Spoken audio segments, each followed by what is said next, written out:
Kate, can you hear me? How do I Hello. pronounce? Hi, how do I pronounce your surname? Is it Pansachro? Woo! Is that right? Okay. Guys, thanks. we're Very live. good, Guys, girl. guys, we are live. Please.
When stories are no longer told and retold, the culture fades and the people are forgotten. We are not shy about remembering out loud our story. The National Film and Video Foundation, as an agency of the Department of Sport, Arts and Culture, was created to ensure the equitable growth of South Africa's film and video industry.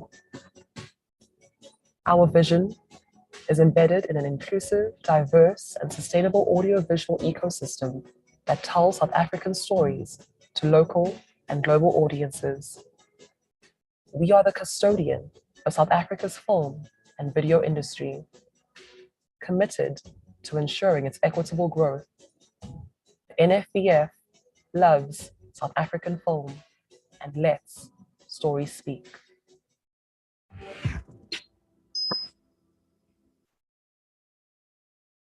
Wow, Allah, Allah, that is so exciting. Welcome, everybody.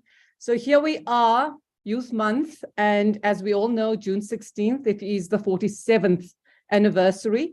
So whether we commemorate or celebrate this milestone, I am so excited to be joined by these amazing young filmmakers who are maybe not so young, but definitely started off as very young filmmakers who are changing the landscape, telling their stories, beyond borders, beyond boundaries, doing it for themselves as emerging filmmakers.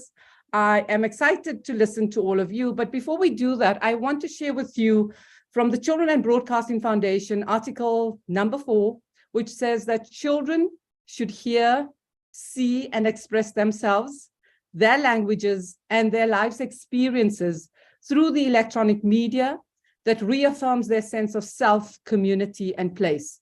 And whilst I say children, I'm talking about all of us as storytellers, as young people, as youth, and even as older people. How do we tell our stories? How have you gone around telling your stories from your point of view? How have you placed, for example, Africa as our continent right in the center?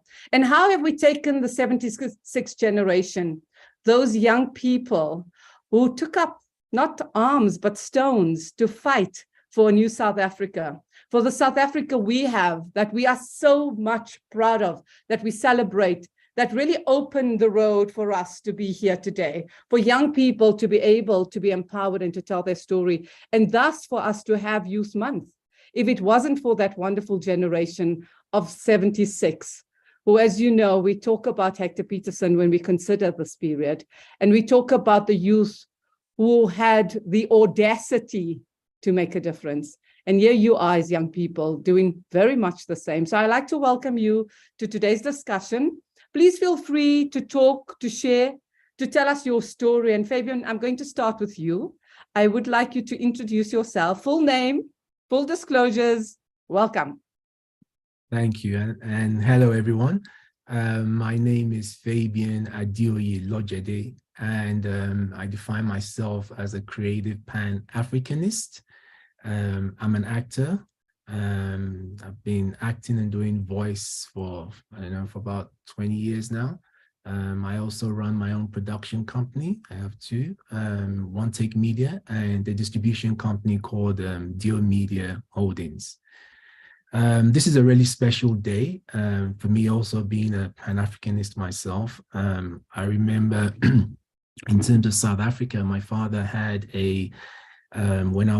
so I started out, first of all, in Lagos, and I spent some of my time in the UK as a youngster.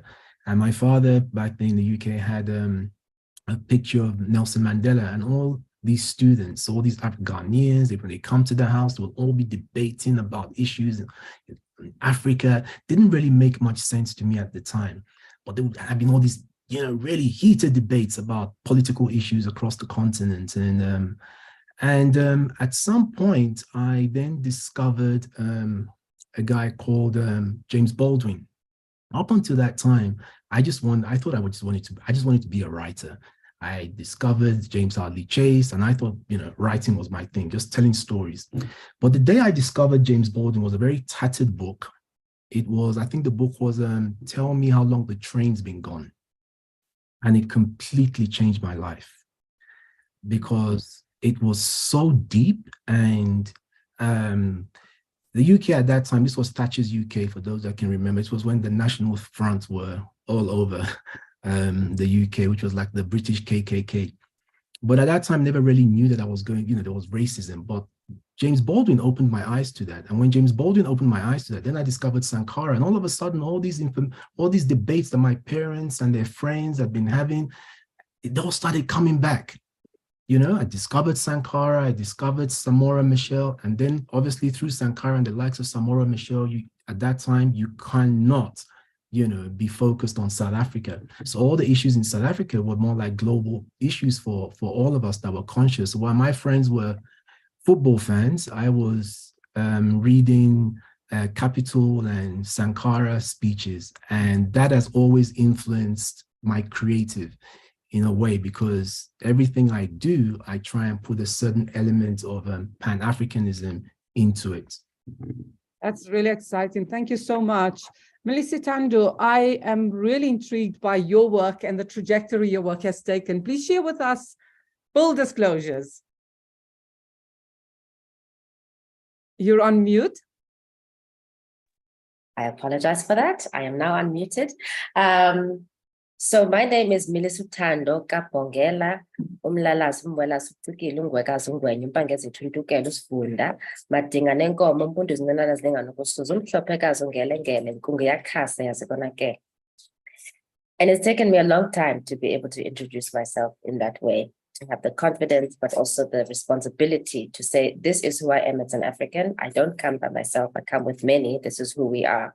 And to forward anything I do with an indigenous knowledge system through that lens, to say, as indigenous people around the world, who are we? How does our identity coalesce with our urban identities, my Blackness, my middle classness, my feminism, all that stuff. And this is the lens through which I tell my stories, that I engage with the world. But it wasn't always that way. So the question I like to answer the least is, what do you do? Because I'm like, oh boy, here we go. It's not simple. In this era of ours where the world opened up, to South Africa, and South Africa opened up to the world in my lifetime, in our lifetimes. And all of these opportunities to be able to tell our stories through these mediums such as cinema and film, things that were denied to us before, this has meant that I can't just go one route. By the time I went to school in 2003, university at Rhodes, I didn't know that there was such a thing as filmmaking that I could study. But I did TV and I did philosophy and I did history and I did sociology and all these other subjects, and then ended up in fashion. So the last 15 years, I began in fashion and then worked a little bit in music, worked a little bit in public art, worked a little bit in media publishing, worked as a blogger, and I was a girl about town for most of my career, just trying to figure out what I do. But everything I did it with a gravitas and a responsibility of like, oh, finally, see, we can have fashion shops now. Let's have fashion shops that are all about South African designers. We can make blogs and do this and that. And all of it in the last 15 years has kind of been a school for me to land finally in film, because film encompasses all the arts. It's writing, it's music, it's cinematography, it's editing, it's storytelling, the most powerful medium of storytelling.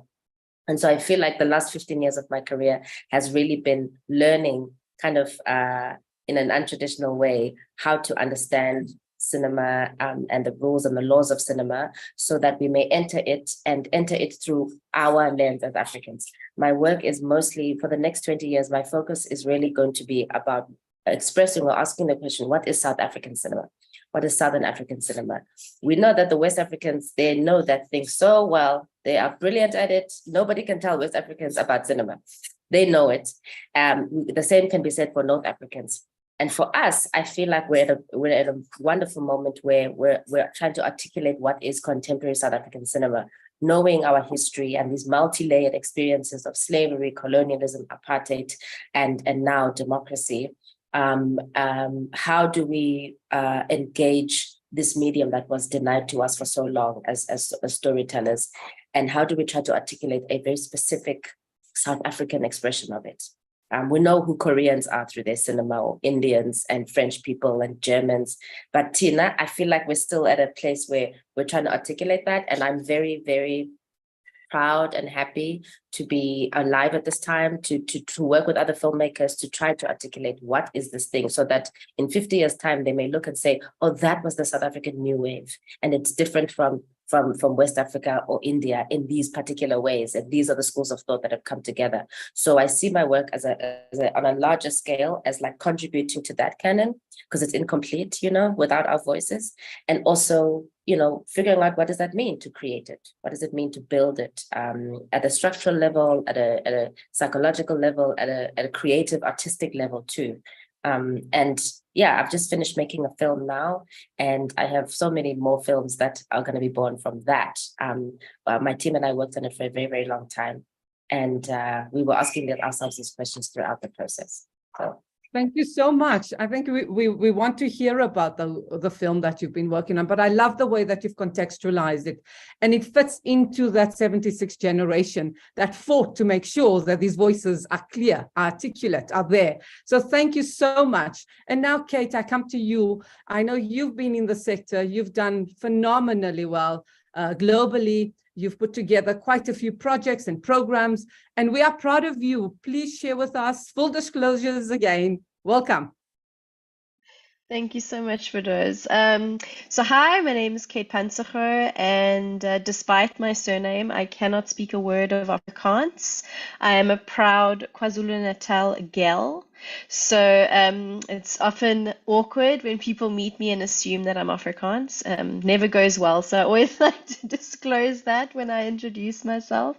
I'm a producer. I'm based in Cape Town, but I also like to call myself a film doula because I work very closely with directors to birth their stories. And 1976, as horrific as it was at least for me one of the most significant acts of defiance during apartheid. And I feel that the current sort of collective spirit of defiance was born from June 16th. And I admire and respect the youth of today abundantly, and I feel their voices are so incredibly important to the future of this country. I, as a producer, am very passionate about discovery. I love to produce first features, as tough as they are to finance sometimes.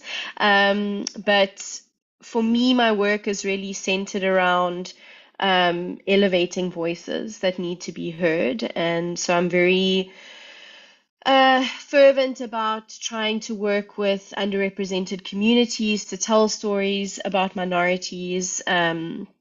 Queer stories are very important to me. Feminist stories are very important to me. And for me, film was a safe haven for me. That's really how I discovered it and ended up here. I had a very tumultuous childhood, and film was my escape. And I knew from a kid that I wanted to be a part of creating safe havens for other people. When I grew up, I didn't know, I didn't fully understand the scope of the industry and that there were all these different roles. I just knew I have to make movies one day. And so that led me to film school, and it was not a straightforward road to get where I am now, living my dream, producing provocative art house cinema. We'll get to that later, but it was a bumpy ride. And for me, film can be, it doesn't always have to be, but it can be an act of defiance to create a film. And I experienced that with one in particular film that I produced that was very controversial and created a very distinct discourse in our country, and that was in labor. And that for me really cemented what film meant for me. The discourse that was created, the representation that came from that film, the youth that I worked with on that film, it was a really pivotal experience for me. And in terms of Pan-Africanism, I have my production company, Uruku, which I own with my partner, Elias Ribeiro, but I also have a not-for-profit called the Realness Institute, which really seeks to discover, support, and help launch or help elevate African cinema, a new wave of African cinema. Well, thank you so very much. And just to remind ourselves, we're talking about telling our stories without boundaries, from emerging talents to renowned film practitioners. And that's really who you all are. So Fabian, I would like you to talk to us about some of the challenges. I think you speak eloquently about what it is that motivated you and how, whilst all the others were, especially in the UK, following football, you were in this creative space, which must have been a kind of tug of war. Tell us a little bit about those challenges. Well, it was actually, I'd come back home by the time I became more aware. It was, and obviously then that's when I read the James Baldwin book when I was back home in Lagos. But I think for me, the challenges were, I wouldn't necessarily call them challenges, because I think everything in life, when you look back, you realize that once you've decided where you're going, you can actually see that some of the obstacles were actually stepping stones. That's kind of how I look at it in the past. So when I realized that I wanted to be in the creative space, I was still influenced, obviously, by society and parents. You're not going to study theater arts or film. You got to, the traditional. So I took a middle ground. I went to study psychology. I did thinking, psychology, I might be able to become a James Baldwin and might help me with my writing. Through psychology, I discovered a whole span of, it wasn't just about, behavior, was all human behavior, was about economic behavior. So we did, and then I fell in love with marketing through psychology. And then I realized, oh, there's copywriting, there's advertising. Oh, I can write stories and write radio commercials and TV commercials. So as soon as I finished, I went into advertising, because at that time I figured, when I saw some of the big commercials that people were doing, right, it was like a film set. So that's why I went into advertising as a copywriter. And every time I had to write a script, I tried to make it a story. Every time I had a radio script, I made it a story. So in a way, advertising became more or less my practical film school. I worked with some of the top directors at the time. I was always in the production department, knowing that time people still used to shoot a little bit on film. And from advertising, that's when I kind of gravitated. I was also doing voice, and I said, okay, after 5 years of advertising, I think I understand production, and I've been writing as well. So, but the Pan-Africanism, even in advertising, I kind of saw it, right? That some of the stories, the way we sell ourselves to our brands, it lacks a certain African authenticity. It's either, you have to fight for it. It's either you're trying to appease a Western creative director or their perception of funny, So those challenges for me in that industry were the same challenges that I faced in the film industry. When I tried to break into the film industry, the kind of roles I was getting, it just didn't appeal to me until one day, Akin, who you might know, Akin Omotosho, and I was complaining to him that, I'm tired. I keep getting all these, big roles of drug guys, and, I'm sick and tired of it, So he just said, you know what, I think there's a role you might like. There's some people casting for something, and that happened to be BOM, and they were doing Jacob's Cross. And that's how I ended up for the next 6 years doing Jacob's Cross. Again, that was quite an insightful experience, because it also opened my world to how commercial a Pan-African story can be, because Jacob's Cross was obviously set within the oil sector between Nigeria and South Africa, and it just went global. I'll go to the States, people, the Francophone countries across Africa. So it showed that if you find a right story, irrespective of where you are, right? Africans, there is a certain commonality between us, and our stories can travel, amongst ourselves. And I think just from talking to the youth, I think one of the things we always have to do is we have to, yes, tell our authentic stories, because being African does not necessarily mean losing your personal African identity. That's what makes you African.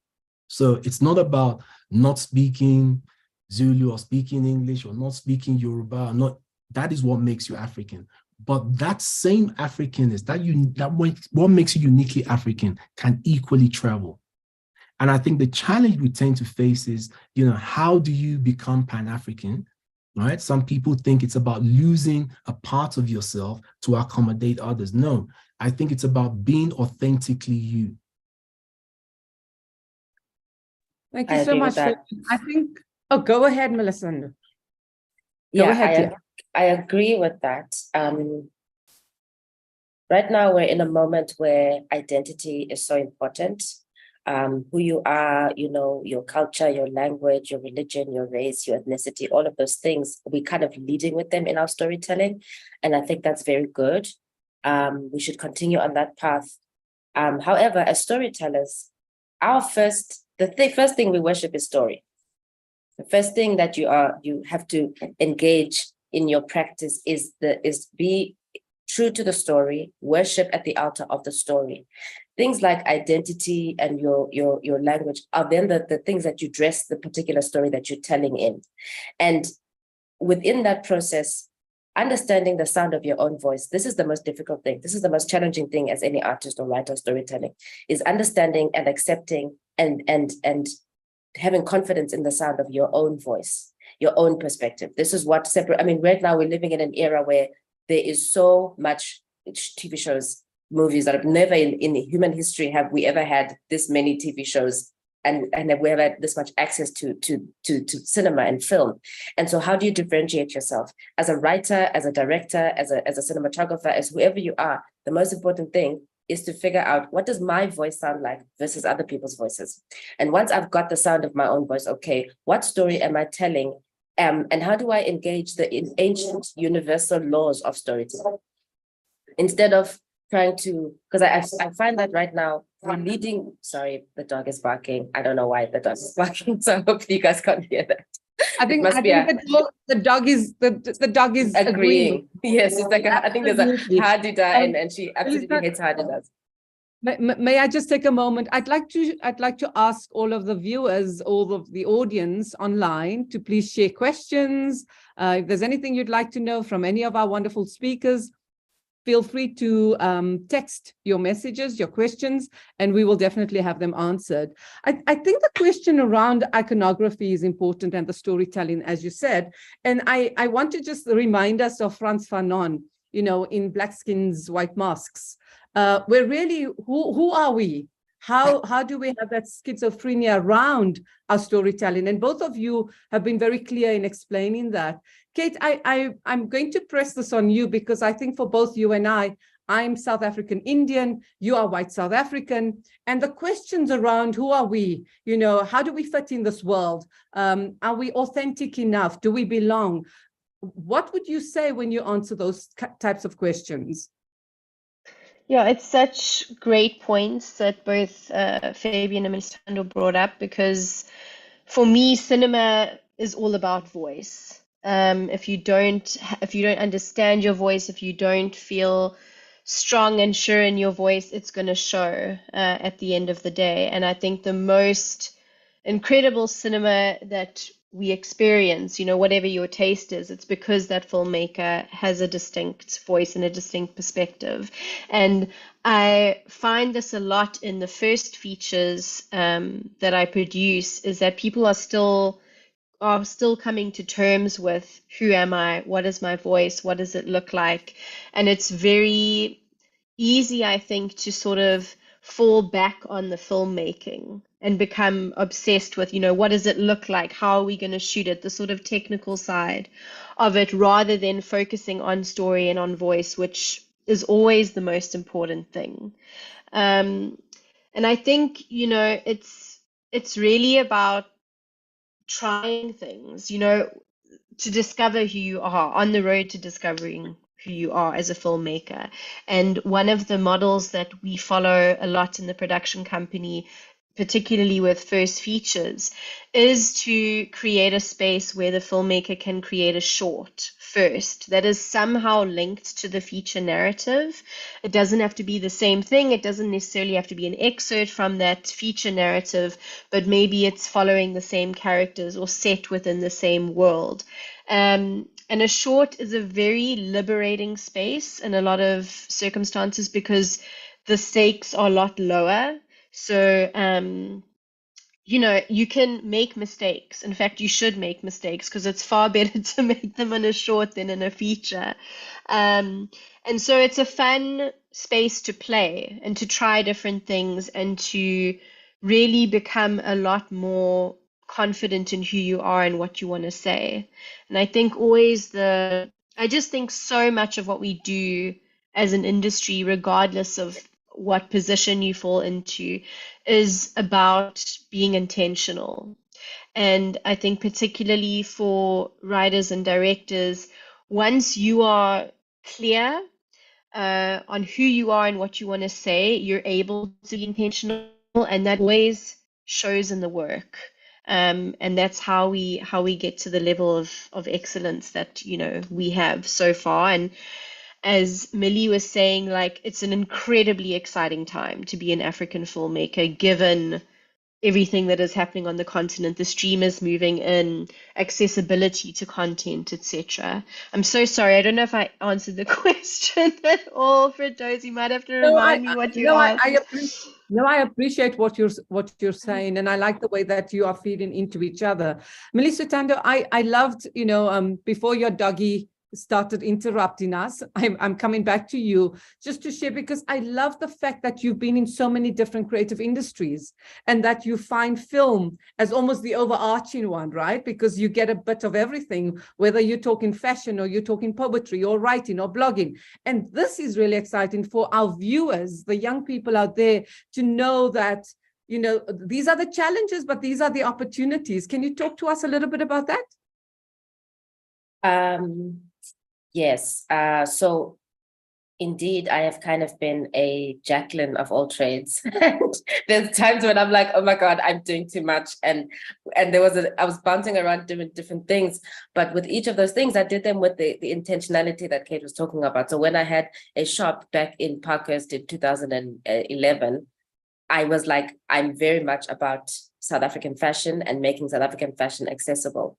When I was working at a record label, it was all about South African hip hop music that I was interested. Like the lens has been the same. It's always been, how do we promote our own? How do we validate our own?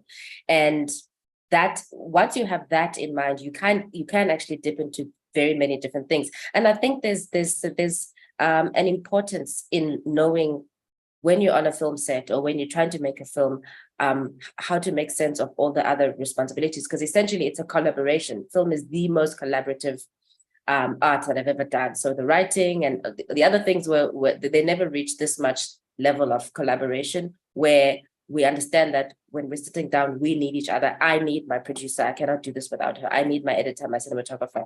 And so it's kind of is the pièce de résistance to everything, I feel.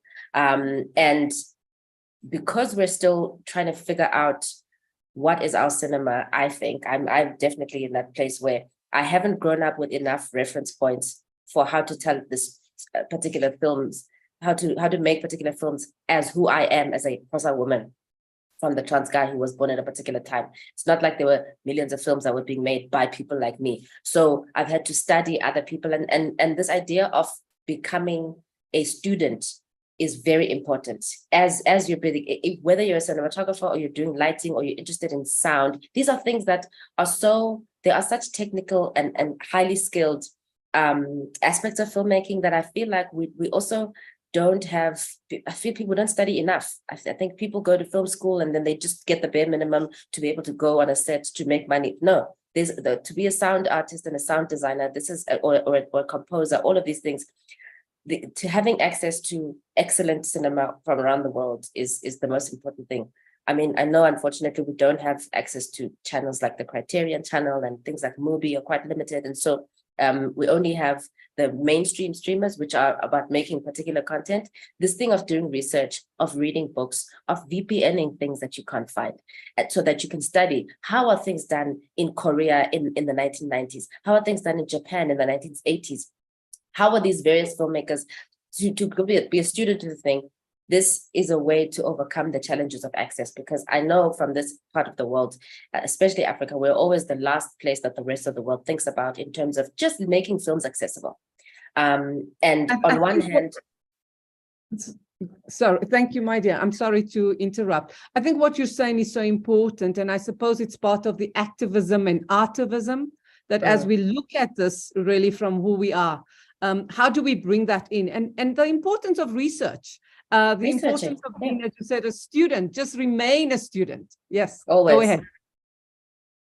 Yes, Fabian, and Fabian, the way that you have managed to, I suppose, cross over these boundaries and borders, because here you are, having traveled, you lived in the UK, you're from Lagos, you're working in South Africa. So from a Pan-Africanist perspective, that you've had these wonderful experiences, and I think you bring a wealth of knowledge. Just as an aside, my husband, Faith Isiakbere, is Nigerian. We started at MITV, a children's channel. So we're really looking at those kinds of crossover. How do we cross over the storytelling? And I like what Melissa Sando was talking about, West Africa, the West African, I guess, the Nollywood model that has traveled so well. But what is the storytelling that comes out of Southern Africa? Share a little bit of that, please.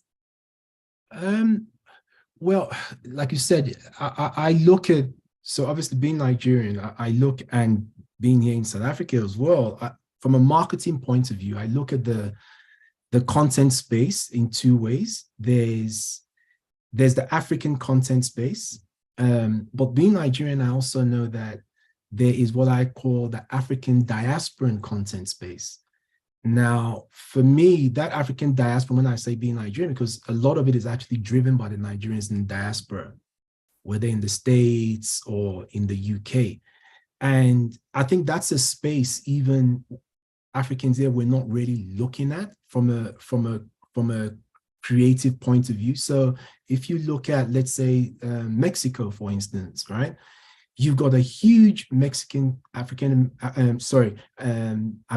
Mexican community, right? In America, their experiences are unique in a way that they have a Mexican background, Latino background, but they're also American.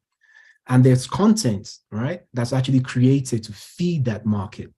I think the music industry, the Pan-African music or the Nigerian music industry, has been able to tap into that audience from a musical point of view. And, they're really cashing in, but the film industry hasn't been able to capture that international African market that's hungry for African content, right? That can pay. And when I say pay, it's not that we can't pay here, but obviously when you've got like millions of Africans earning dollars or pounds or whatever outside, right, it's easier to monetize that, which I think that the music industry has done quite effectively, right? And I think that for me is an opportunity that we haven't really looked at. And I'm not talking creatively, and I'm actually talking as a producer, right, in terms of opening new markets, right? And for us as Africans, we have that ability, whether you're an African based here or you're an African based in America, you have the license to tell that narrative because you will know someone that has either traveled or is not in there. It's still our story, right? And I think that there's an opportunity there for, up and coming filmmakers to expand the world of the African narrative beyond just their locality. Thank you so very much. I'd like you all just to look in the questions. There's quite a few, Kate. There's something for you if you'd look at that. And I'd like to ask you to see, probably just to let all of those who are online to know that you can go to the nfvf.co.za for questions that you might have around film financing or new projects that are out or new calls. The National Film and Video Foundation is really our industry body, and we should, as much as possible, interact with that body. Kate, can you see the question that was for you? And if you would be able to read it out and maybe then answer it? Thank you. So the question's from Cabello, and they're asking, I would like to ask Kate, how do you empower young filmmakers who are looking to find opportunities to get into the industry? I'm always open to meeting with people, to receiving. Scripts are a little difficult because my reading pile is always impossibly high, but a synopsis, a treatment, something that I can sort of look over in an hour. if and when I have capacity, and I always try and make room for this in my daily schedule, is to connect with young people who are trying to get into the industry, who are trying to make their first short, for example. So feel free to email me. I can paste my email in the chat. I don't know if everyone would be able to see it, but I'll post it there. And I also always try to bring trainees onto all my sets. You know, sometimes it's a little bit difficult to do that financially because, especially in the kind of films that I'm making, we nearly always shoot underfinanced. And so I wish there were more sort of incentives that allowed us to make bringing on trainees more sustainable, because obviously I want everyone to get paid and have a meaningful experience, while also being able to pay for their cost of living. But yes, when I am putting a film together, I always try and incorporate trainees, multiple if I can, in different departments. But oftentimes what I've done with people who are aspiring to direct is to bring them on and have them as perhaps the director's assistant, or to just be on set to observe and soak in as much as they can while lending a hand, when they're able. Realness is also a great place to go to. You need to be a little bit further along than making your first short. It's more sort of when you're trying to make the leap from short form to long form, to when you're going to make a feature. But mentoring is really, really important to me, and skills development, knowledge sharing is really important to me. So I actually do a lot of development and producer training. I do it sometimes with the NFVF, so you can look out for future occurrences of that. But I'm super open. Slide into my DMs. I'll always help if I can. Thank you, Kate. And then I like to read this from Zunaid Mossam on YouTube, who says, our voice should absorb our uniqueness. And as a writer, I'm a strong believer in the African proverb, if the lion does not learn to write, the hunter will be glorified. And we know that it's always repeated. So Melissa Stander, what do you think in terms of collaboration? Young people, new people can connect with you. How can they? Do you have space? Well, it took me almost a decade to make this. It was like a good 8.5 years to make this particular film. And to be very honest, I'm exhausted because filmmaking is extremely difficult. And the thing that I wanted to say before I answer the question is, this is a very difficult industry. It is hard to get your films financed.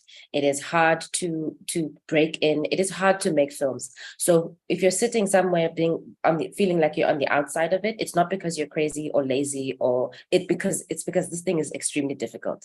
And I don't know where we would be without organizations like the NFVF, because the NFVF was the first to give me, who I was not a filmmaker, I didn't go to film school, first to give me a chance to say, okay, here's a little bit of money to develop your script. That not only helped practically, but the confidence to be able to then break in and meet certain producers, who then led to, first it was the NFVF, and then we applied to overseas funders, Hot Docs, and then that Chicken and Egg, and then that led to Sundance, and it, kind of was it had a snowball effect. But the very first place that did support my vision was the NFVF. But the NFVF is a government institution, and it needs support too. You can't make your film fully based on, and then films they cost millions of rands to make, and so there isn't enough money from the NFVF to make your film. And so we're always caught in this hard place where you've got the money to start, but then where do you go to raise 10 million rand or 15 million rand or whatever to make the kind of film that is going to stand out and people go, damn, this is a really good film? It requires money. And this thing is very, very difficult. And we have producers in the film in the country, but I don't think we have enough producers to support the kind of unique storytelling, like Kate. I mean, I love all your films, every single one of them. I've seen them, I support them. I'm like, for me as a filmmaker, this is the trajectory that I'd like to be on. But there aren't enough film producers and funders to support independent storytelling, where people can really stretch that muscle. Whereas I know that there's different programs that streamers are running that are for things that are a lot more mainstream and that are more money focused, and that's fine. That's a lane that should exist. But for auteurs, for people who actually want to be, known in 50 years' time for kind of transforming what cinema is, this is very difficult. And this is why I ended up having, most of the film is like 90% funded overseas. And this process, it's arduous. You write grants, you go overseas, you pitch at different festivals. And yes, there's a glamour to it, there's a prestige to it, but it's also very hard. And you don't immediately get your money back.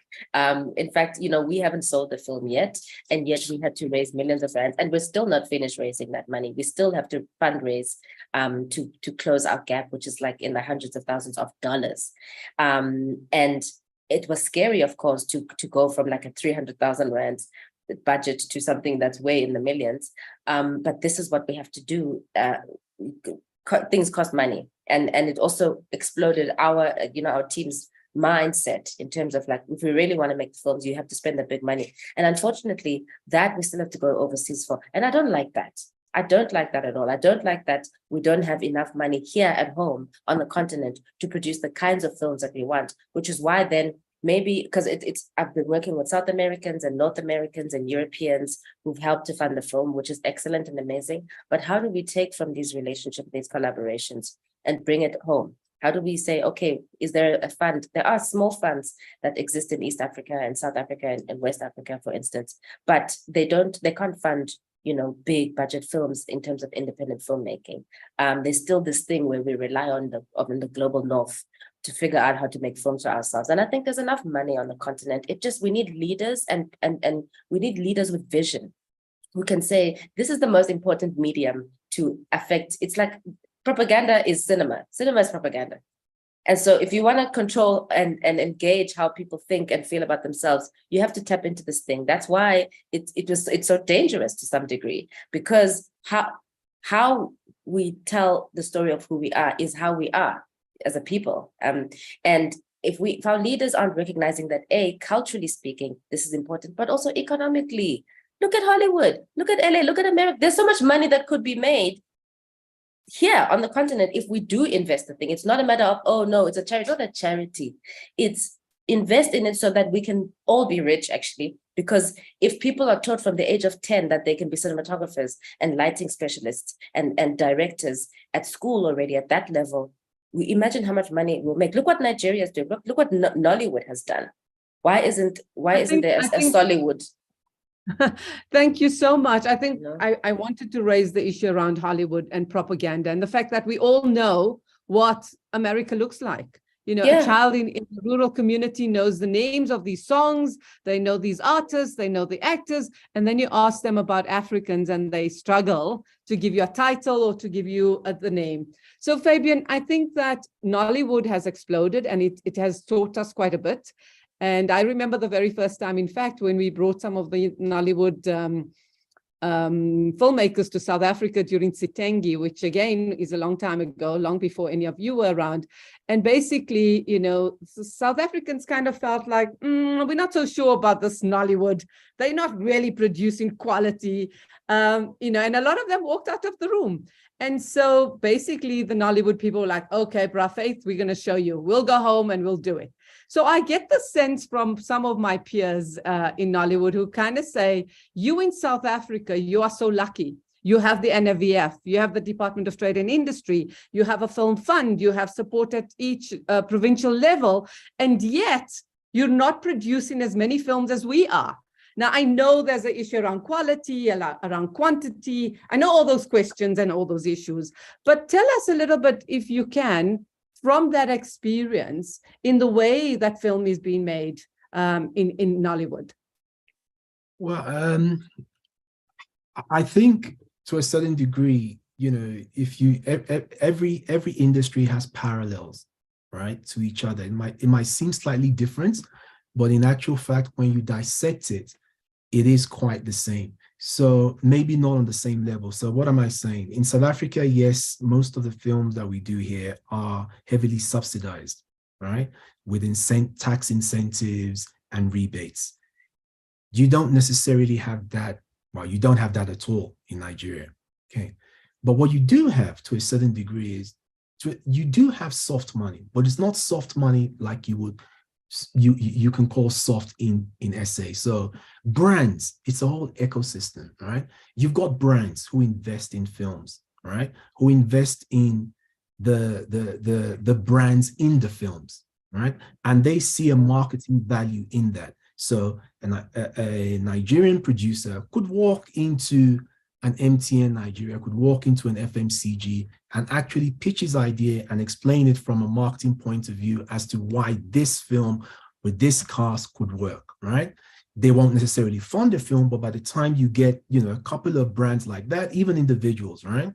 So that for me, it's more work on the producer to a certain degree. But if you had to look at it in terms of, soft money to a certain degree, it does cushion, right? That level of investment, right? Then even when they do the films, right? You have huge premieres where it's sponsored. That also there's so many verticals that they've managed to create, right? Over and above cinema, because you have to look at the market you're in. The Hollywood system isn't going to work in Africa, right? And I think that's what they've been able to do quite effectively, to actually look at the system that they operate in, look at where they can monetize over and above the big screen. And most importantly, there's a star system, right?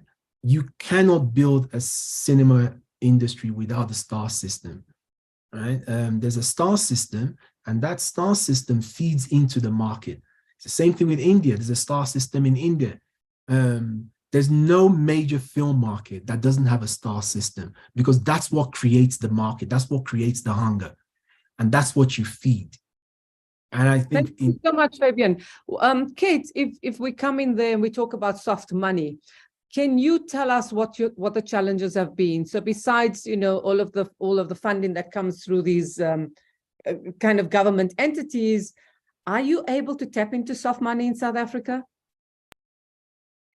It's very hard. Ms. Chando already told us, and that is the harsh reality. I mean, I've made 8 feature films and numerous shorts, and have even been shortlisted for an Oscar, and it takes years to finance the kind of films that I make. And just for clarity, in case people don't understand the distinction between soft money and hard money, soft money is money that you don't have to pay back. So it's a grant, essentially, which is great because it's not nice to have to stress about your film making money because you owe people money that invested in the film. It's not a comfortable position to be in. So when you finance a film, you always want to have a good mix of soft money and hard money, because otherwise it just becomes not financially viable in the end. But for me, I mean, obviously NFVF, Fabian already mentioned tax incentive through the DTI, but the majority of my films have been financed abroad with soft money. I think because, I mean, it's a very complex conversation. We could probably have a whole other panel about it, but independent cinema in Africa is a very hard nut to crack from an audience perspective. I think in particular because we are so saturated with Hollywood content, we have similar expectations for our own work, which for me, I mean, at film school, I was taught to aspire to a Hollywood model, a Hollywood story, a Hollywood way of doing things. I didn't watch I think I watched Tsotsi. I was asked to watch Tsotsi in film school. That was the only African film I ever interacted with, which is ridiculous, right? So mostly the grants come from Europe because they have a lot more soft money than we do, and also their sort of reverence and appreciation for auteur cinema that Melissa Chando was speaking to is a lot more advanced, if I can say, than here. And I think because mostly because it's so hard to make a film. I mean, your 8 years is not unusual. It's kind of standard, unfortunately, that we don't have the volume for people to develop a taste for something other than what they know. You know, it's one film every 5 years maybe that is like a real discourse starter, and that has to change in order for, I think, also our South African and not, I don't want to say Pan-African because West Africa, as you already said, is just a whole world on its own. But our idea of success in South Africa, I find to be very singular. Success means you open in the cinema and you make heaps of money. You make happiness is a four-letter word. That's what success looks like. And success is such a malleable, flexible thing. What success means to me is not necessarily what it means to Fabian. And that's okay. It doesn't invalidate either of our ideas of what success looks like. It just means it's different. And so even down to our funding schemes, there's no differentiation between a massive Hollywood film that's coming to shoot here to use our resources and independent cinema, which puts us as independent filmmakers at a huge disadvantage. And so these are still the challenges we face. But, you know, as a producer, especially, I feel like you have to be a lobbyist. You have to be speaking to government, speaking to your industry all the time, because that's the only way things are going to change. And it is exhausting, but the more of us doing it will just result in change coming faster. Thanks, Kate. And I think what you talk about is important in terms of not at film school, really not having any exposure to African cinema. And that has been part of, you know, audience development. How do we get people to be interested in film? And when you're lobbying all these powers that be, what have they seen? What is the example that they have? Most of the time, the example is Hollywood. And Hollywood, unfortunately for us in South Africa, is because we compete on the same language. You know, so we're making films in English, Hollywood's making films in English. When you look at the Scandinavians, for example, or the Indians, or even Nigerians, there's a very interesting language policy. So you'll find that people want to hear their own language. And so even in South Africa, the Afrikaans films, for example, have really exploded, are doing well. But then you have a Cake Net who will put in, you know, the 2 million rand probably for an Afrikaans film, and then 100,000 rand from Zanzi for our films. So I think there's also this kind of duality, this confusion around where do we place the money and whose story is more important. And so all of you are so honest and authentic, and I so appreciate what you're sharing, because I think it's important for our audience to know that Kate didn't just plonk from nowhere making 8 films, that it has been an extremely hard slog. That Melissa Ntando, I think somebody's just congratulating you for your film that opened at Encounters. Congratulations. But that people need to know the trauma, the drama, the stress around all of that. And I think the staying power. Talk a little bit about that, because I like the way that you each talk about, you know, some of these challenges. But as we talk to the challenges, you know, there's the red carpet, there's hanging out with the stars, that's what people see. So kind of talk about that as well. Let's go with you, Fabian. Well, for me, I've over time now, what I've done is I've looked at my business, and I'm still a creative at heart. My company has gone into distribution as well. So we've sold a couple of films to South African films to Amazon Prime. I've taken my experience and I've tried to look at the actual business case, you know, of the industry as it relates to my challenges that I've seen over the years. Part of it are some of the things that everybody has spoken about. It's funding, it's, you know, the lack of, you know, access to even those international grants. So what we're also trying to do in-house is we're trying to develop a platform in terms of the relationships I've already amassed by going to different film festivals to be able to bring some of those relationships onto a platform where African filmmakers can get access to funding and also some of the relations that I have in distribution, bring them all together. But also one of the things I realized over the years is that we lack is also, especially for young producers, because I would assume that not everyone on this who is watching is either an actor or a director. Some of them might be wanting to be producers. And I realized for us as Black people, whether across the continent or even in the UK or the US, the financial aspect of producing, or even understanding all these tax rebates and incentives, and it's just so complex for a lot of people.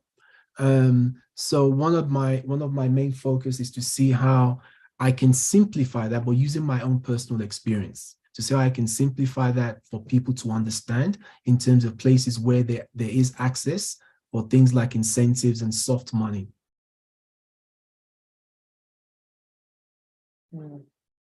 What about you, Kate? Can you ask me the question again? Sorry, I always need to hear it before I speak. Okay, that's fine. I think it's kind of a mix mash. It's the challenges, but what are the opportunities? How are we celebrating what we've managed to achieve up to now? And we know that film, in a way, in your context, is fairly new. But remember, historically, South Africa is one of the oldest film countries. This happened a very long time ago. So people don't remember that either. Propaganda, guys, it was huge. Massive. It was huge. But I'm also seeing a lot of questions in the chat about like, how do we come together? How do we meet people in the industry? And it is really, really difficult. But one of the first, in fact, the first sort of industry interaction I had was I applied for Durban Talents a million years ago.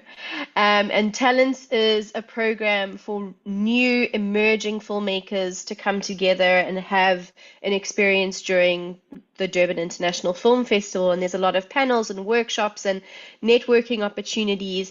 And that was really my crash course of like, okay, this is how you navigate the industry. You've got to put yourself in all the right rooms in front of the right people.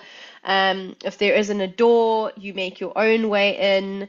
You have to be really persistent, really tenacious, really bold, which is difficult for a lot of people, and it is scary at the beginning.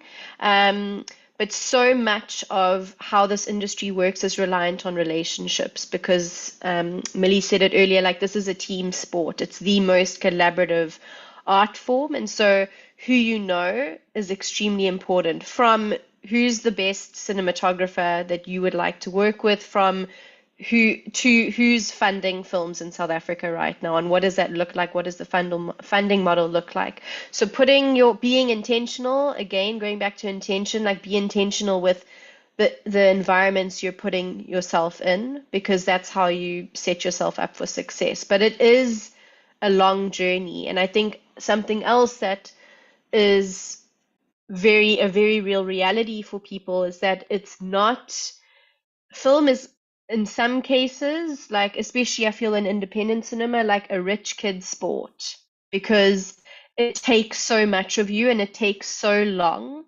What I did at the beginning was, I left film school wanting to make films. I had no idea how to do that, by the way, after 3 years of film school. I didn't know how to finance a film. But I needed to get out of debt. I needed to make sure, I knew it was risky to work on films because of how long it takes, because of how difficult it is to raise money. And so I said, okay, I need to make money quick to get out of debt and to sort of stabilize myself financially so that I can work on creatively risky work. And so I worked in commercials. I said, I'm going to work in commercials for 5 years, save as much money as I can, and then start developing or try and develop on the side while I'm earning. So I worked in the service industry in Cape Town, which is where all the international people come and shoot here with obscene budgets. I've made Coca-Cola commercials that cost more than the films I've made and that shoot for 3 days. But it did allow me to save and get myself to a sort of more stable financial position. And it also taught me very quickly how a professional set works. there I also got to meet crew. I got to meet other producers that were also potentially interested in narrative work, but that were who were also making commercials to survive. And so that I said 5 years, I stayed for 6 years. And then I was very happy. I've not made a commercial, I'm very pleased to say, in like over, I think, close on 12 years now. But I did that by really grafting at the beginning. Thank you. Melissa Tanda, I know that for you, it's probably that you're exhausted after this 8-year period, but please share with us, some of the wonderful things that have happened, because there's a lot to celebrate in terms of what you have achieved. You're on, yeah, there you are. Oh, yeah, you spend a lot of time suffering for your art, but the most humbling experience is showing it to people for the first time. Like, I've never cried so much as I have in the last 5 months of just, we started with the film at Sundance, premiered there, and then it went to different festivals. And this month, it's actually coming home, starting in Cape Town on the 22nd of June. And this is the film. South Africans are the primary audience. This is the film. We made it for them. And just that feeling of knowing that you labored and labored and labored, and finally people are gonna get to engage the film and respond to it in their very unique ways, and they'll be able to read everything in the film. Like, people in other countries, they can read aspects of the film and they can enter it, but the real people who will understand every single nuance are South Africans. And that for me is, I'll never stop being grateful for what it means to have your art be seen and to touch people, and to have your voice mean something in someone's life. And we are, collectively very excited for that. And of course, as Kate has already mentioned, the relationships that we've made over the last number of years of making the film together have given me such confidence as an artist, as a storyteller. Being in certain rooms and not being small in those rooms, like not being like starstruck. It's a very important thing to be able to hold your own, even when you know about, oh my God, there's my favorite filmmaker, and to not lose your cool, to just be like, yeah, we're in the same room, we're all pitching to the same forums, we're equals here, even though I haven't made my film. But that back straightening thing where you say, I deserve to be here, I belong to be here. These are the things that I hold very dear to me, because the process of making this film has given me that confidence as a storyteller. Not only for documentaries, I want to make feature films, I want fiction films, I want to make shorts, I want to do TV series, I want to do it all, to play around and to bring as many people along with me, and to make as many collaborations as possible. That is worth celebrating, and just finally being, I don't know, in these rooms. I think, people of color all over the world right now, we're all in a moment where we fought for the right for representation. We still have to continue the fight, but there is a moment where we have to look up and be like, damn, it's working, it's happening. And our stories they mustn't just be there for representation's sake. They must be there because the canon is not complete without them. And they must be there because, as Fabian said, people want to see them. There's people who will pay for them, who we want to, and they can make money and they are viable. And so it's wonderful to exist at this time as an artist. And I think everything that is worth it, you have to climb the mountain before you can come down. And so there's the difficulty of, like, behind the process and all the challenges that we can talk about forever and ever of making films, even the mainstream ones that are like, that have the funding. There's always the challenge when you're trying to make something. But I think what we'd like to just remind people is that it's the 47th anniversary of June 16th, 1976. And to remind us that we are here, as I like, Alessandro, I like that you talk about, the rooms are open now, the space is there. And I'd like to think that has come through, the hard work of the people. I want to say what Steve Biko said, I write what I like.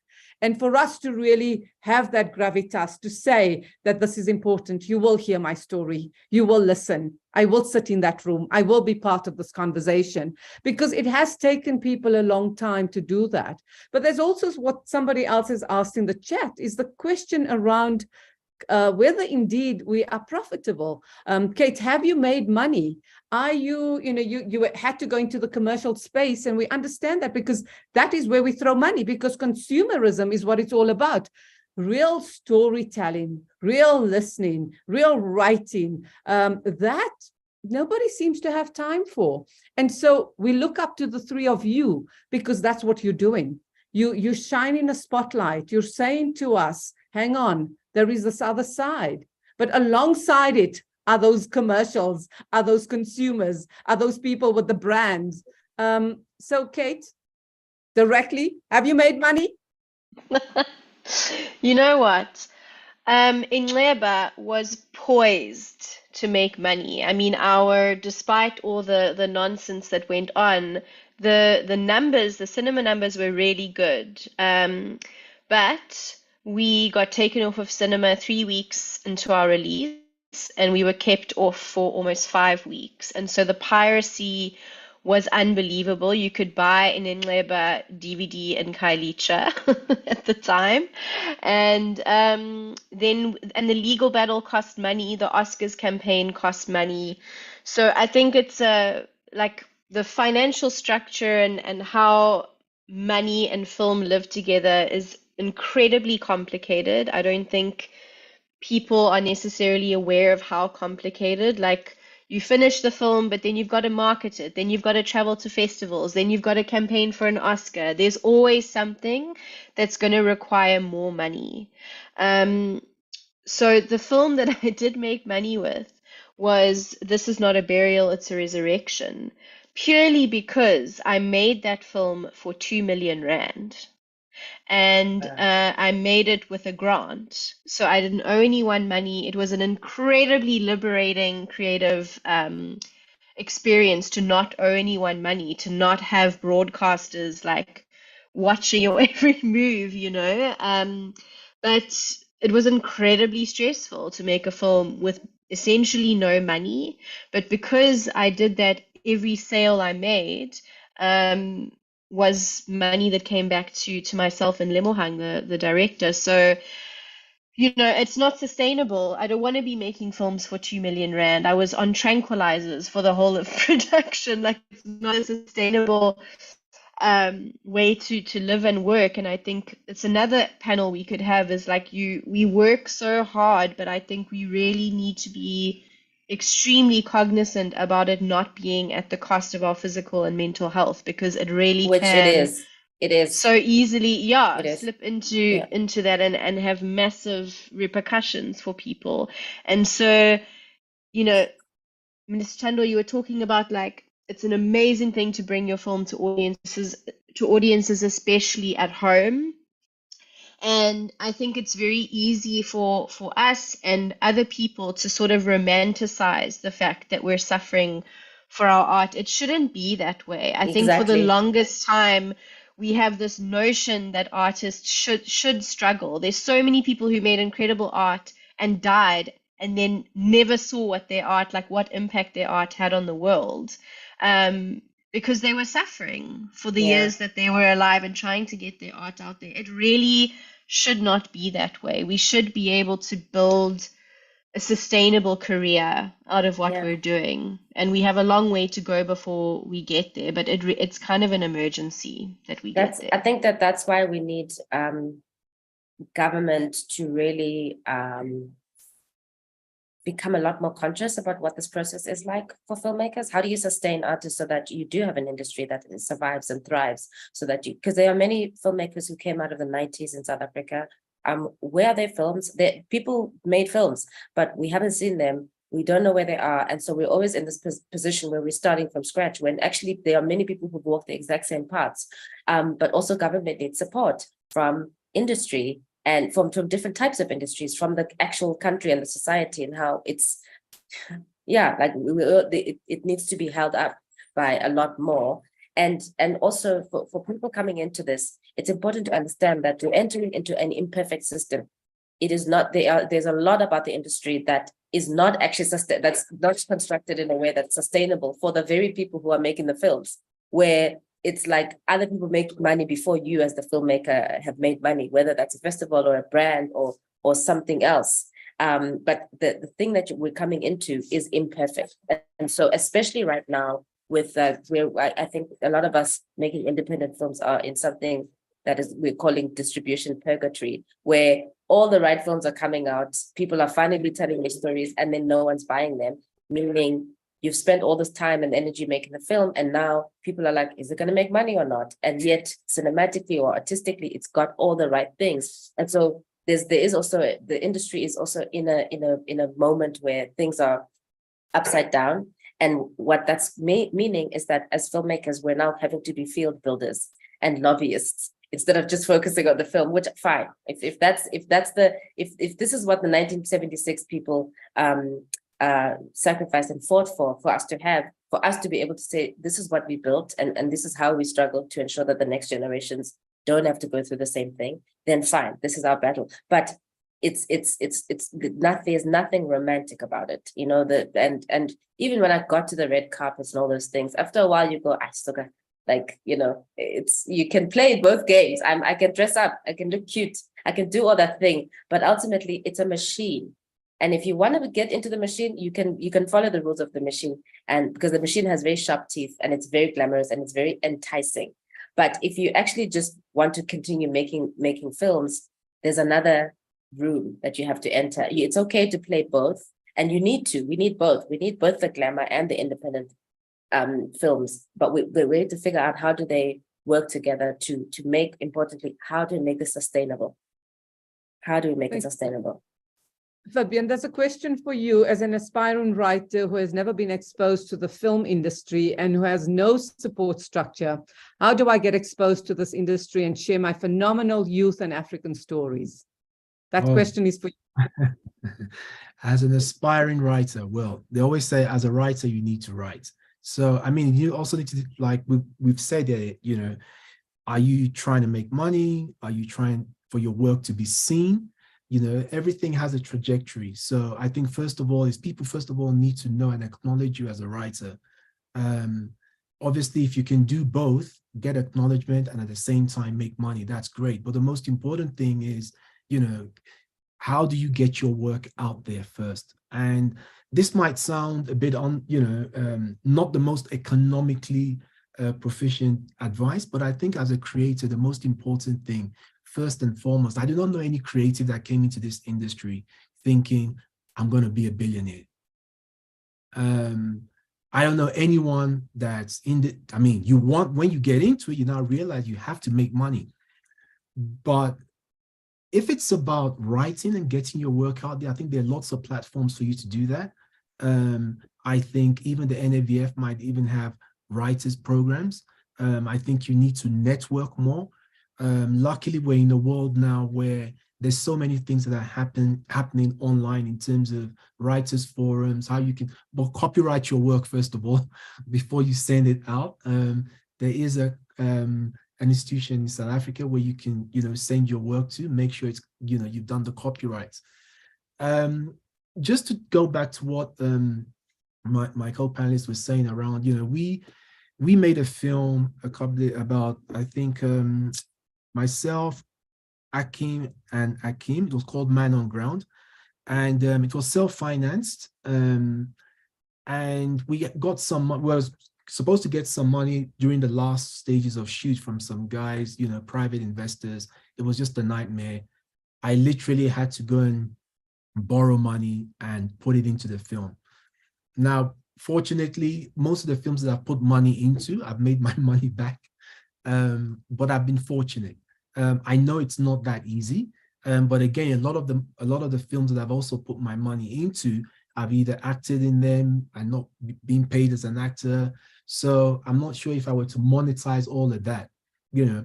But in terms of marketing and building a base, particularly in South Africa, I know there's a lot of talk more about soft money. I do believe strongly that the government perhaps needs to put more money in actually creating education around the populace supporting South African films.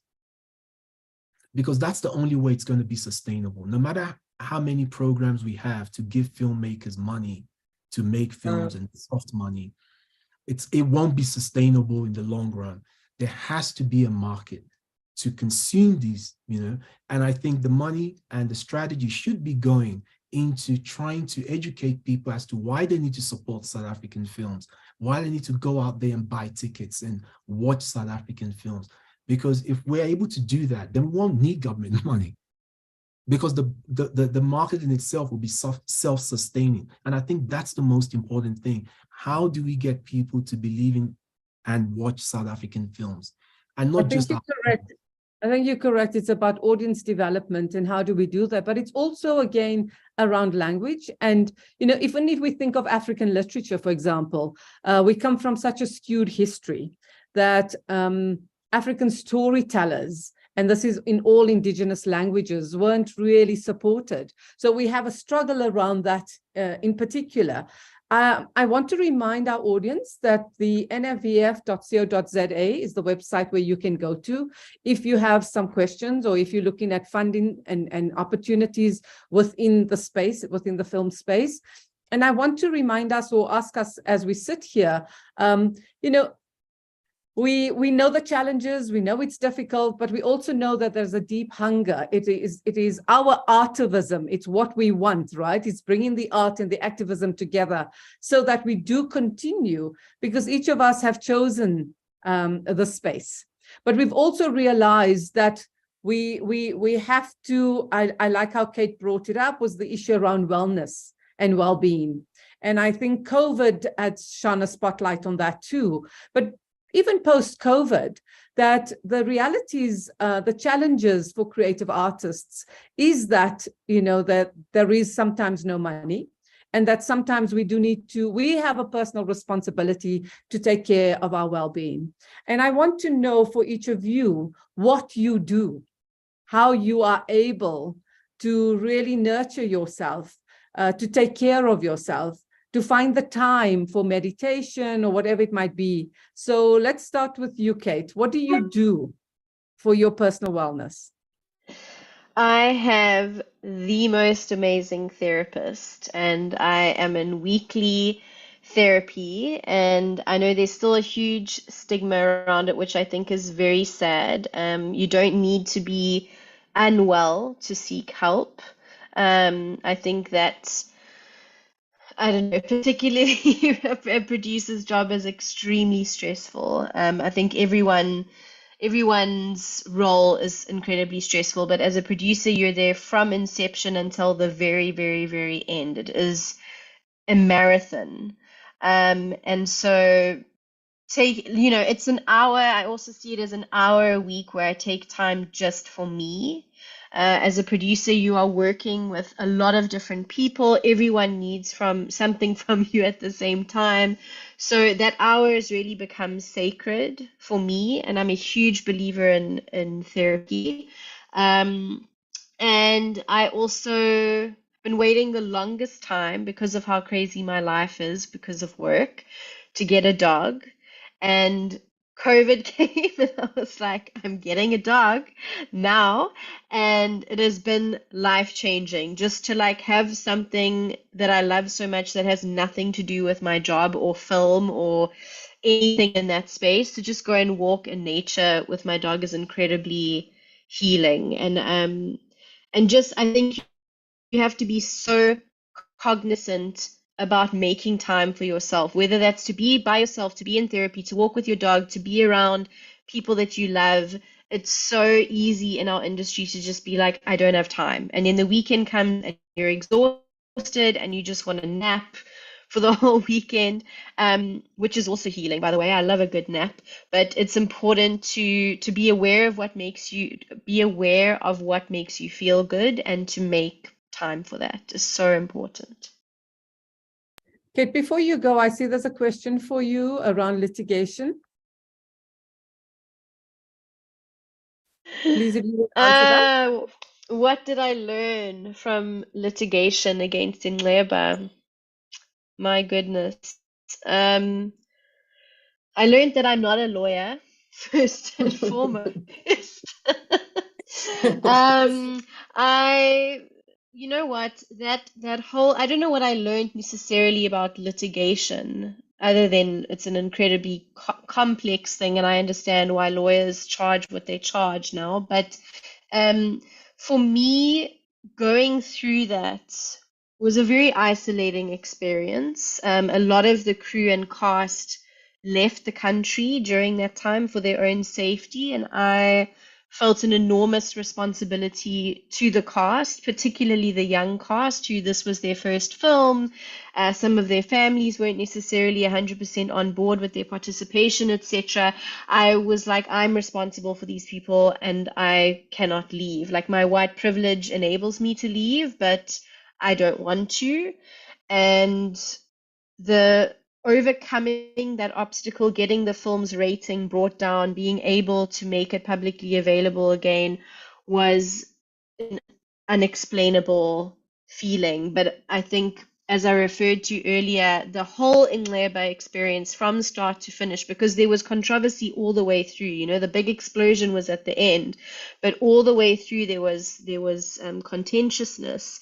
Is that I realized how important film is to me, and that it is activism for me, and that dropping that, you know, I didn't have to go to court. I didn't have to take this to court, but it was not an option for me not to have this film available to as many people as possible. And so it was extremely taxing, but also extremely fulfilling, because it was almost like a penny dropped for me. And I finally was able to, I think I was always kind of aware of it, but I was finally able to have the lexicon and the language to explain why cinema is so important. So that's what it taught me. Not much about the law, I'm afraid.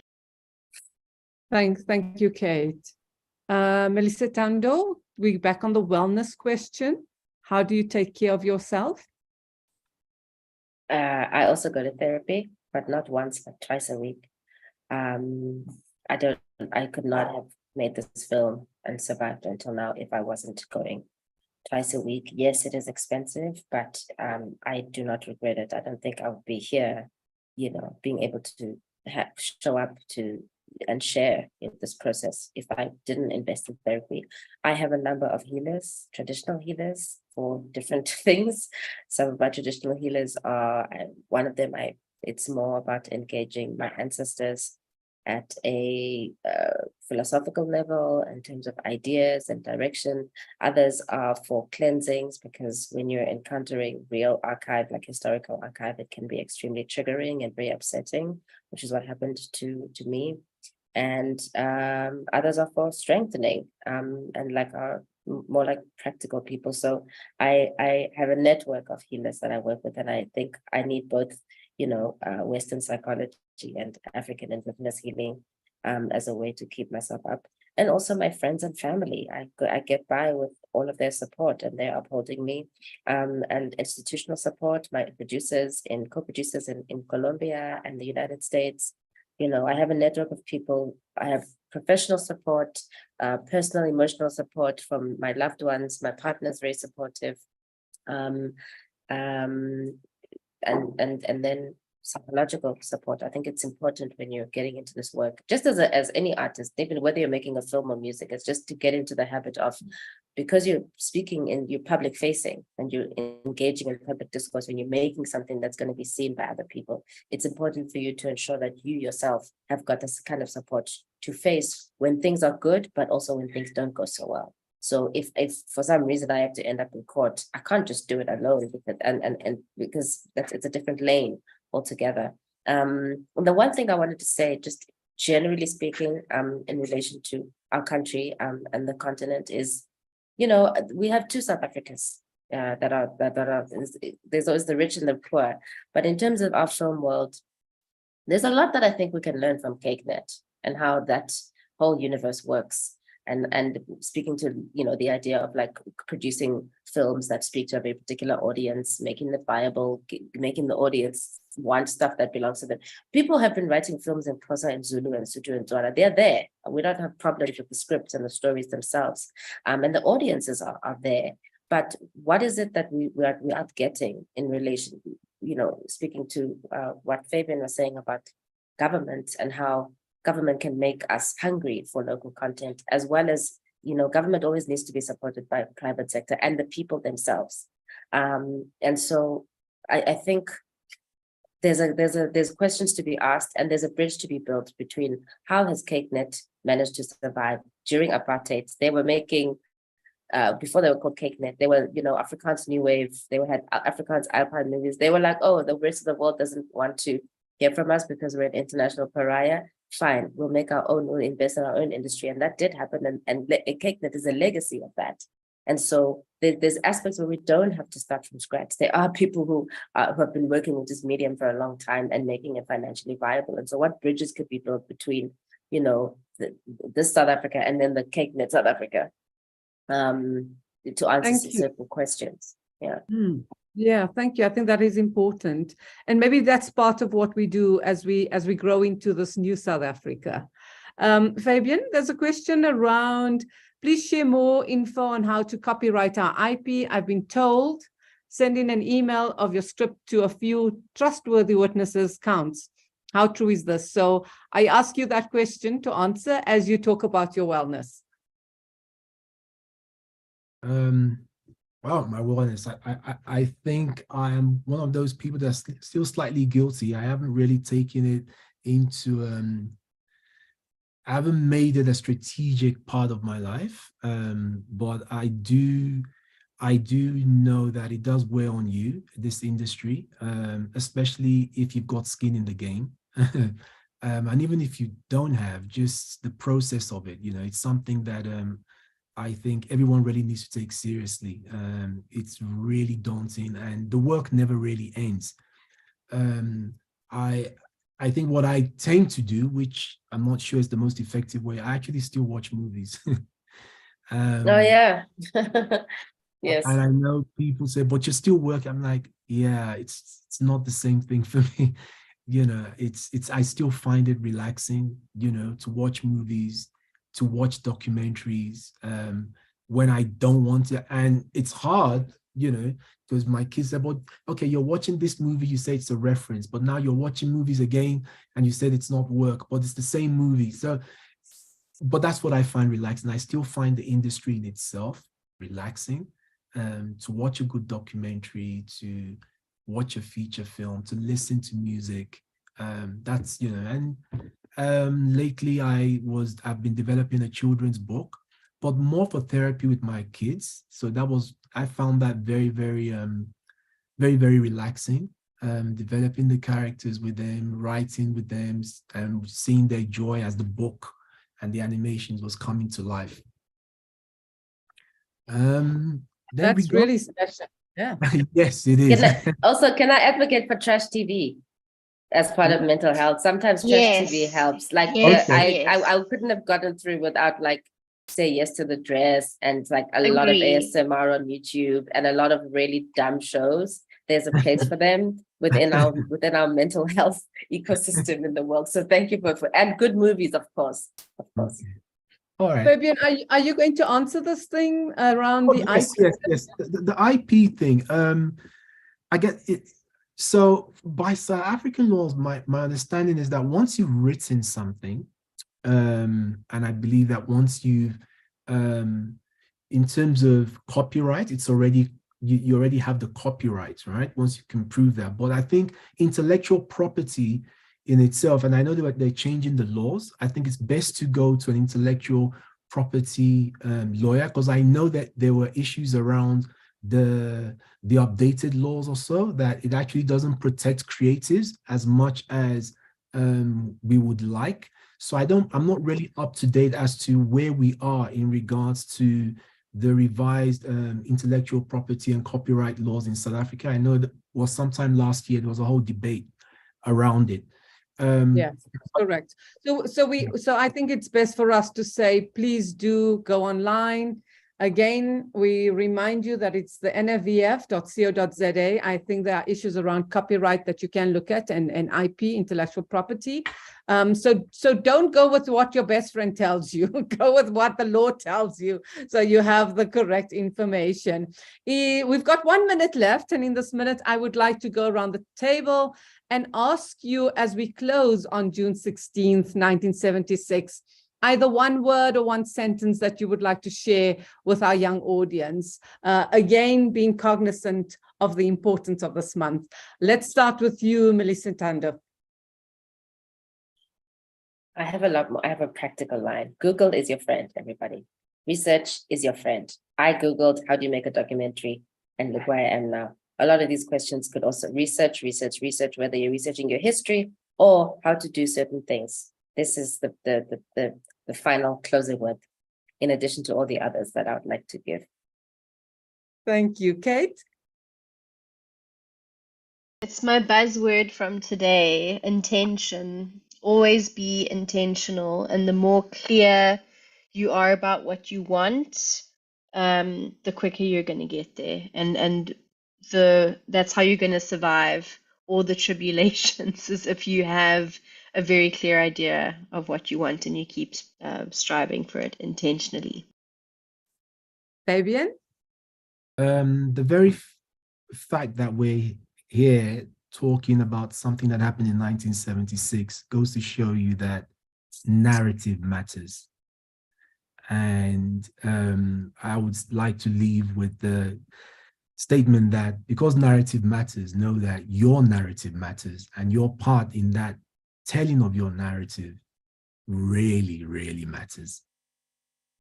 Well, I'd like to take this opportunity to thank everybody who stuck through with us online, and for your wonderful, interesting questions. I wanted to thank the National Film and Video Foundation, the Department of Arts and Culture, Sports Arts and Culture, as we close on this conversation. And the three of you who have been really articulate. I thought that word authentic was going to come around somewhere, because it seems everybody's all authentic, but you have indeed been authentic. I want to really thank you for your inspiration. You have shown us the possibilities. We are proud of you, and we are happy to be in your space. You shine a light. You give us the creative juices to say what we are doing, why we are doing it, why we persevere, and why we must continue to persevere. Please go to the website nfvf.co.za if you have any questions that still need to be answered. I thank you all for today. Thank you. Bye-bye. Thank you, Firdaus. Thanks, guys. Thanks, everybody. Kate, can I get your email? Do I have your email? Actually, and you, Fabian. This was the one that you shared. Is that fine? Yes, yes, that's the one that I shared, exactly. I think he's still live, so I need to know that Archie is going to put on the NFVF slide, and Stacy would like to chat to everybody before we leave. Thank you.